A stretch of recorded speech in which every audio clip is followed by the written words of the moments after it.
Bonsoir à tous. On tourne à nouveau nos cœurs et nos regards vers la Syrie, près de 4 mois après le séisme qui a frappé le nord, faisant environ 6 000 morts. Une nouvelle épreuve pour ce pays déchiré par 12 ans de guerre et où 96% de la population vit aujourd'hui sous le seuil de pauvreté. Les communautés chrétiennes continuent malgré tout à jouer un rôle essentiel face aux nombreux défis et à la hauteur, bien sûr, de leurs moyens. On va en parler dans un instant avec notre invité, Monseigneur Antoine Odo, évêque chaldéen d'Alep. Mais pour commencer, quelques éléments à retenir. La Syrie, pays du Moyen-Orient, est bordée par la Turquie, l'Irak, la Jordanie, Israël et par le Liban. Selon des estimations, sa population se situe aujourd'hui environ autour de 18 millions d'habitants. C'était 23 millions avant le conflit.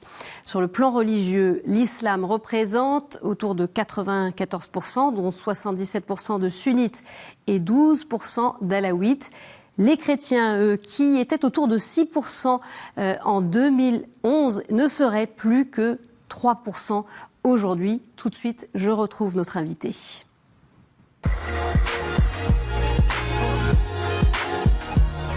Merci beaucoup de nous rejoindre le temps de cette émission. Alors vous êtes en France à l'occasion de la journée des chrétiens d'Orient qui s'est tenue le 14 mai. Vous avez présidé en rite chaldéen la messe en l'église Saint-Sulpice à Paris. Un moment important? Oui, c'est-à-dire à chaque fois que je viens en France, j'ai l'impression que tout est fait à travers l'église pour que notre voix soit entendue, qu'on puisse s'exprimer, se dire. Et il y a des gens qui nous écoutent, soit dans les célébrations ou dans des émissions ou des rencontres avec des journalistes. Et c'est très encourageant pour nous. Alors quelques mots pour faire connaissance un peu plus avec vous. Vous êtes originaire d'Alep, qui est la deuxième ville de Syrie, qui fut l'ancienne capitale, le poumon économique du pays. Alors vous avez été ordonné en 1979 prêtre jésuite de rite chaldéen et depuis 33 ans vous êtes l'évêque chaldéen d'Alep. On va bien sûr revenir avec vous sur la situation dans votre pays. À nouveau éprouvé. Il y a eu la guerre, la crise économique terrible, les sanctions, la pandémie de Covid et puis ce séisme qui arrive le 6 février. Oui. C'est le coup de grâce pour les Syriens? Tout à fait.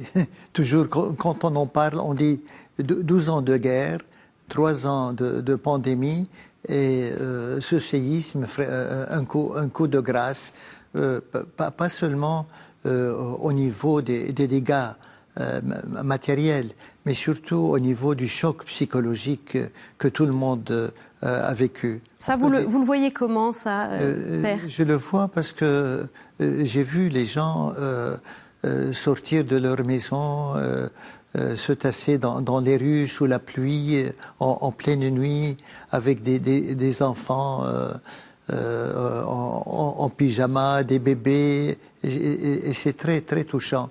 Et pendant au moins peut-être 2-3 semaines, les gens ne revenaient pas dormir dans leur maison. Par peur. Par peur, ils dormaient dans les voitures et dans les rues, au milieu de la chaussée. Voilà le choc très fort. Mais maintenant, petit à petit, la vie revient avec la reconstruction, avec l'organisation, avec beaucoup de sens de solidarité entre les communautés et même le syndicat des ingénieurs. Et ça a l'air d'avancer bien, mais ça va prendre du temps. Ça va prendre du temps.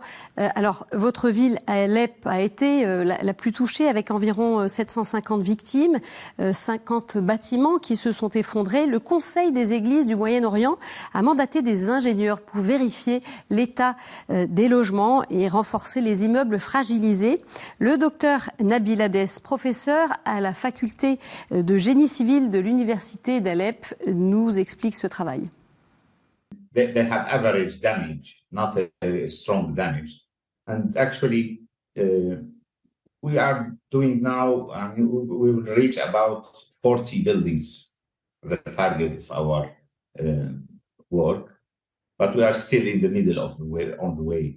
So we have maybe finished about 20 to 25, and they are still under studies, these buildings. Some buildings, they have started now, the contractor started rebuilding this, strengthening the walls, the columns and beams of the members, the structural members of the building. Actually, all the churches here in Aleppo or in Syria are supporting these people by money came from donors, and they pay them the rent for other to stay in a different place, in a safe place, until their buildings are strengthened, and then they will return to their home. Alors dites-nous, Monseigneur, la situation aujourd'hui, près de 4 mois plus tard, il y a ces signaux positifs de réparation, de réhabilitation. Les familles qui se sont retrouvées sans toit, elles sont toutes aujourd'hui logées, ou est-ce qu'il y en a encore qui vivent dans des abris de fortune, dans la rue? Tout d'abord, on peut dire, pendant un mois après le séisme, tous ceux qui ont été touchés d'une façon ou d'une autre étaient accueillis dans les différentes paroisses, dans les différentes salles. À peu près, on avait quelque chose comme 20 centres dans les églises d'Alep qui accueillaient des gens. Ça pouvait aller de 100 personnes jusqu'à 2000 personnes. Et une très belle organisation et solidarité entre ces différents centres. Mais depuis ce temps-là, on a classé les dommages à 3 niveaux. Zone verte, c'est-à-dire les gens peuvent rentrer chez eux avec des petites réparations sans danger. Zone rouge, ne peuvent pas rentrer chez eux. Ils doivent louer un appartement. Et c'est là aussi les associations, les églises ont mis à la disposition de ces familles qui ne pouvaient pas rentrer chez eux la possibilité de louer un appartement pendant 1 an, en attendant que la reconstruction soit faite. Et puis après, 3e catégorie, la zone jaune, à différents niveaux. Ils peuvent rentrer, mais à condition de faire des réparations électriques, l'eau, voilà, quelques travaux, quelques piliers pour soutenir les fondations. Mais on a l'impression qu'on est en mouvement, en solidarité, en concertation. Bien sûr, je parle surtout des églises chrétiennes, mais aussi avec des ingénieurs, avec le syndicat des ingénieurs, avec le gouvernorat. Et on espère que les choses vont aller encore plus vite. Comme disait tout à l'heure le professeur Nabil Hades, tout à l'heure prof d'université, dans le génie civil. Alors, on l'avait vu, puisqu'il y avait eu aussi ce séisme a touché très fortement la Turquie, une grosse aide internationale en Turquie. Ça n'a pas été le cas en Syrie, l'aide est arrivée au compte-gouttes. Vous le déplorez, ça, le fait que l'aide ait été limitée chez vous? Oui, on a l'impression qu'on est d'une certaine manière puni quelque part. On a l'impression, les gens avec ce séisme disent que nous sommes maudits. Ils utilisent, c'est triste d'entendre dire cela. Mais on voudrait dépasser ce dolorisme et nous mettre au travail. Mais les moyens sont limités. Par exemple, le lendemain du séisme, j'ai été voir un immeuble qui s'est écroulé, très important, où est mort un prêtre grec-catholique, le père Aymad, que je connais très bien, de grandes valeurs humaines et spirituelles. Et je voyais comment on enlevait les pierres, toutes ces... C'était comme en domino qui couchait par terre. Et je regardais les moyens utilisés, c'est vraiment rudimentaire. Ce ne sont pas des appareils fortes, adaptés. C'est des choses vraiment très, très modestes. Pourquoi si peu de moyens ont été déployés? Parce que de 12 ans de guerre, l'embargo, les pauvretés, tout l'effort de la Syrie quand même a été mis dans le militaire, dans l'armée pour se défendre. Et cela explique toutes ces pauvretés, toutes ces misères qui ont finalement leur retombée. C'est toujours le peuple qui paie le prix, malheureusement. Qu'est-ce que vous attendez, vous? Il y a ces sanctions internationales qui pèsent depuis le début de la guerre. Qu'est-ce que vous attendez, vous, de la France? Oui, on attend de la France d'être un peu un agent médiateur davantage. La France qui a été dans le mandat sur la Syrie pendant 25-26 ans, qui connaît bien sûr le terrain, l'histoire. Beaucoup de savants français ont fait des études et jusqu'à maintenant, les traces de la civilisation française sont là. On est témoin. Et en même temps, on a l'impression, avec cette guerre, on est un peu relâché. Que la France prenne sa responsabilité d'une façon vigoureuse, d'une façon qui puisse trouver des chemins d'ouverture, de dialogue, de réconciliation. Et j'ai l'impression qu'il y a un petit changement qui se fait dans la région. En tout cas, oui, on l'a vu, hein, la réouverture, elle se joue déjà au Proche-Orient avec la réintégration de la Syrie dans la Ligue arabe. Comment est-ce que vous voyez ça? C'est positif. Même avec un régime dur qui est celui que connaît la Syrie depuis tant de Oui, de je crois, oui, c'est-à-dire, oui, on taxe la Syrie de régime dur ou militaire, mais il faut regarder tout le contexte du Moyen-Orient pour être honnête. Violente et dure. Oui, il faut situer cela dans l'histoire de tous ces pays, de leur évolution, de leur sortie après la Deuxième Guerre mondiale.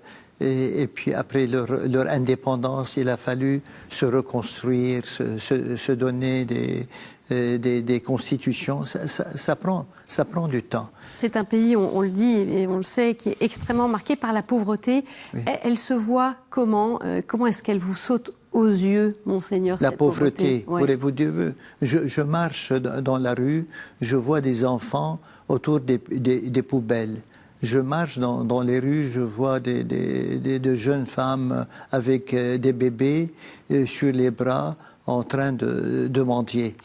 Et tout est comme ça. Je marche dans la rue le matin, je vois des hommes d'un certain âge, ils ont acheté les quelques pains du matin après avoir attendu devant le boulanger et en train de manger un pain en entier sans rien du tout, sans fromage, sans rien que du pain parce qu'ils sont affamés. Ça, on le voit tous les jours. Mais avant la Syrie, on voyait jamais cela. Tout le monde mangeait à sa faim. Il y a une certaine dignité, un sens de la solidarité. Mais la pauvreté peut faire beaucoup de choses et nous a fait perdre notre dignité de Syriens. Et j'espère que avec le temps, on va la reconquérir dignement et honnêtement. Combien de temps, Monseigneur, les Syriens peuvent encore tenir dans ce contexte? On est en Orient, on est très patient. On est vraiment de tempérament très patient. On est patient, on espère. Il y a aussi une dimension de la foi. Toujours, bien sûr, il ne faut pas se laisser aller au destin, au déterminisme. C'est Dieu qui le veut, c'est Dieu qui nous punit. Non, nous, en tant que chrétiens, on insiste sur notre propre responsabilité et liberté. Mais je crois il y a cette force de supporter, de résister. Et je trouve dans cette guerre syrienne et même dans ce séisme, la femme joue un rôle extraordinaire de tenue, de résistance. C'est elle qui est la colonne de la famille. parce qu'elle, malgré toutes les difficultés, elle défend la vie. Elle défend ses enfants. Et c'est très beau, vraiment. Alors vous parlez de cette force qui subsiste, de cette espérance chrétienne. Est-ce qu'on peut parler encore d'espérance chrétienne? Il y a quand même beaucoup de chrétiens qui partent. Oui. Alep, rien que chez vous, vous étiez environ 150 000 chrétiens avant la guerre. Aujourd'hui, ce serait 25 000, 30 000. Tout à fait, oui. Les chrétiens, ils continuent de partir. Oui, ils continuent de partir. Nous avons perdu surtout l'élément des jeunes à cause de la guerre, à cause du chômage. Et l'élément, il faut bien aussi le reconnaître, toutes les familles riches qui peuvent partir et être dans des endroits en sécurité. Mais je dirais, malgré tout, l'Église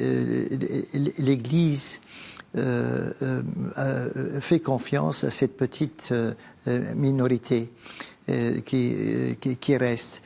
Par exemple, la Semaine Sainte, on a vu de nouveau les églises se remplir. La Semaine Sainte, beaucoup d'émigrés reviennent, rien que pour célébrer Pâques à Alep et faire la visite de toutes les églises le vendredi saint.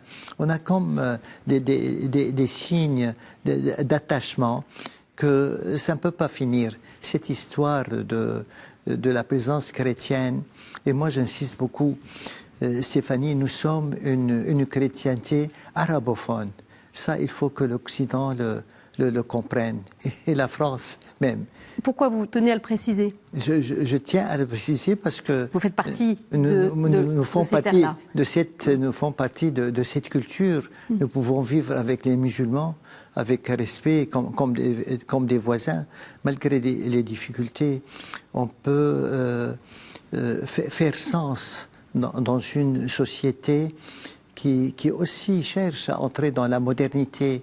On peut être croyant, on peut être fidèle à la foi, tout en étant des citoyens honnêtes et capables de travailler ensemble. Alors on parlait des jeunes et justement pour encourager ces jeunes chrétiens notamment à rester en Syrie, il existe le Christian Hope Center, une structure œcuménique qui soutient notamment les étudiants avec les study zones, des lieux créés au début de la guerre pour donner aux jeunes des bonnes conditions pour leur permettre de travailler. Carla Odo, la responsable des relations publiques, nous en dit plus. The special thing about this place, the study zone, was that it responded to the simple and emerging needs of the youth when the city of Aleppo, for instance, was drowning in darkness without electricity for more than 40 days in a row. This was back in 2013, and unfortunately, the situation has not changed a lot. So since then, today, we can say that we have maybe 2 hours of electricity during the 24 hours, which is a really bad situation. And the youth at the age of university or in high school, they cannot find the environment, the place, the good lighting, the quiet place where they can study, when they can pursue their academic attainment. And we still today provide these services for the youth in 4 Syrian cities. We have more than 11 centers in Damascus, in Homs, in rural Homs, in Mzayna village, and we have many centers in Latakia too.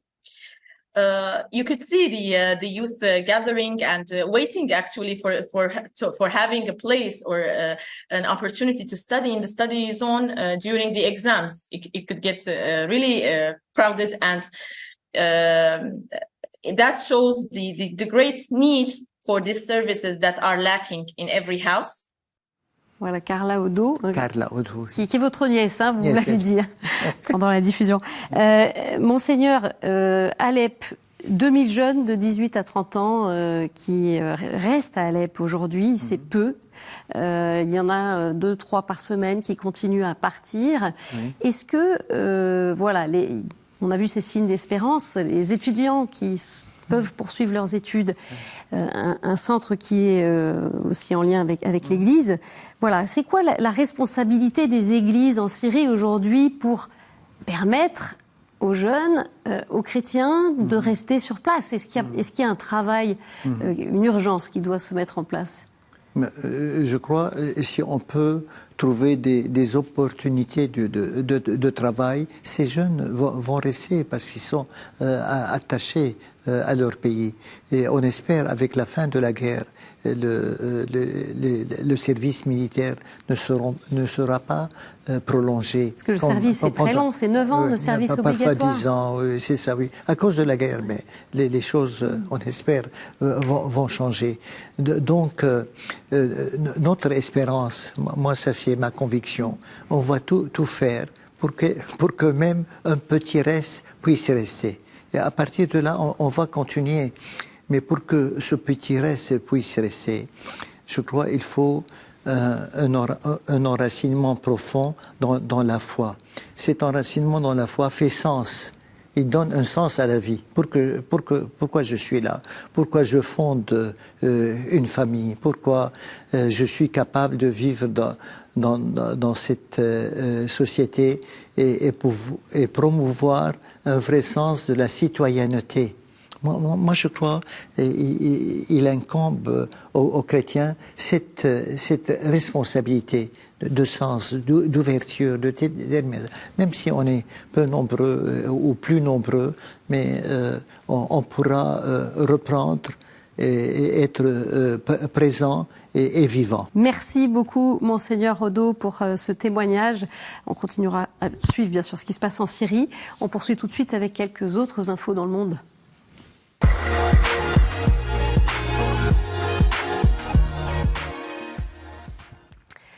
Et en ce 24 mai, hier, s'est tenue la 15e journée mondiale de prière pour la Chine. Le pape, lors de l'audience générale de mercredi, a exprimé sa proximité aux frères et sœurs de Chine, attentifs à tous ceux qui souffrent, aux pasteurs et aux fidèles, pour que dans la communion et la solidarité de l'Église universelle, ils puissent trouver consolation et encouragement.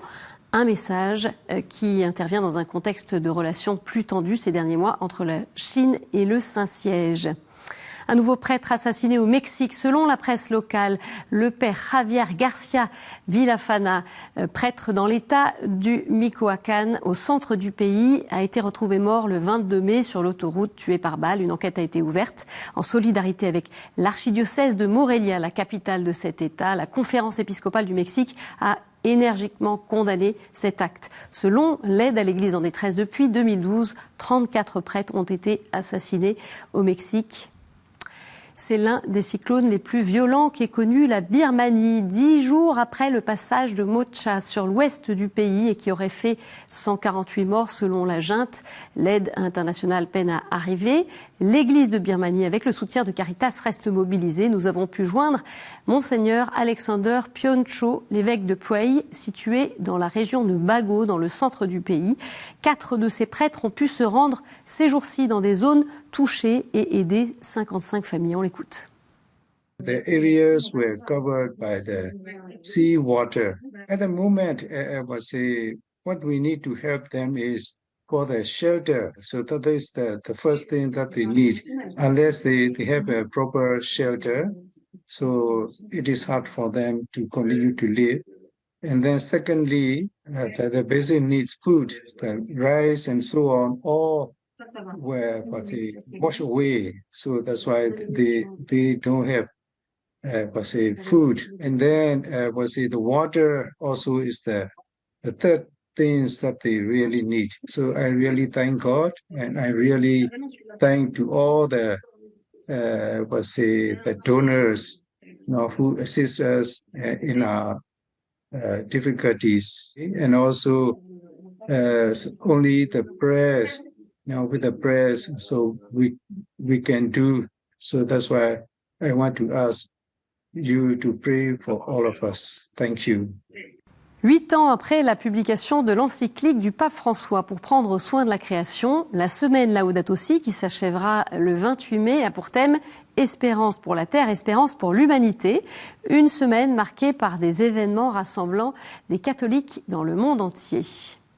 Et puis un nonce apostolique nommé au sultanat d'Oman. Le pape François a choisi Monseigneur Nicolas Thévenin pour représenter le Saint-Siège dans ce pays du Golfe. Ce Français de 65 ans, ordonné prêtre dans la communauté Saint-Martin et entré au service de la diplomatie pontificale en 1994, est déjà nonce apostolique au Caire et auprès de la Ligue arabe depuis 2019. Cette nomination intervient quelques mois après l'officialisation de relations diplomatiques entre le Vatican et la monarchie. Sur 4,5 millions d'habitants, Oman, qui fait partie du vicariat apostolique d'Arabie du Sud, compte 140 000 catholiques. Tout de suite, c'est la chronique du Monde.